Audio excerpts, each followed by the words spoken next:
So yesterday I went back to my home after watching Insidious out of the further on the theater. I may not excited for this movie due to awful previous last one The Red Door back in 2023, however I did have a chance to see it after watching the trailer last April and I gonna say it was surprising a good. This is considered the best of Insidious franchise but it can't be close to James Wan two previous movies he directed, sure it is flawed and definitely better than my expectations. What I got positive is the new direction of Insidious universe that separate from Lambert family where it featured the new main character Gemma who works as dentist and taking care of her daughter in their own house until she confront every demon that went out from further after discover her power ability that can be traveled to the further. I appreciate Gemma as a new main character. I thought she had no bad moments and no bad dialogues. She considered a decent character development yet I still like her character but not much as previous characters. I'm glad it is own standalone story set in Insidious universe. It's just like how Star Wars trying to do own like Rogue One as a standalone story. The actress Amelia Eve did really good at this performance and her acting sounds really good. I thought her accent was not bad when she's a English British, definitely she really carried her role.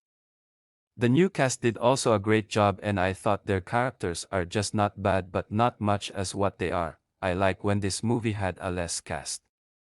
The director Jacob Chase is actually a good vision for the new story in Insidious. It makes me happy that he brings the scary back to this franchise. There are a lot of more scary parts to have my theater experience by good cinematography.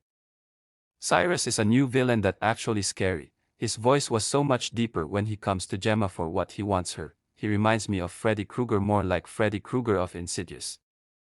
The demons enter the real world is so insane like how they get out from the further and trying to harm Gemma. This is probably a scary representation of demons that trying to get out from hell. Ellie's return is probably the best thing of this movie. She's always the best legacy character of all time when Gemma need help for her own fears. I say this is definitely the real Insidious Chapter 3 after two prequels with Elise. However it does have a negative qualities. Some horror elements are good and the story is decent but the demon with rotting teeth looks even goofy rather than scary itself like it's that supposed to be scary. It feels comedic, and the Bride in Black return was confusing me. It doesn't make sense to this bigger lore after defeating his irredeemable mother in Chapter 2 but he didn't stop being the bride. That was completely left the lore. I disappointed that the lipstick red demon doesn't have screen time. It doesn't do Gemma when she being chased by multiple demons. But still the final act was much fun to watch where they about fighting Cyrus like a final boss and I was satisfying to see what the ending looks like.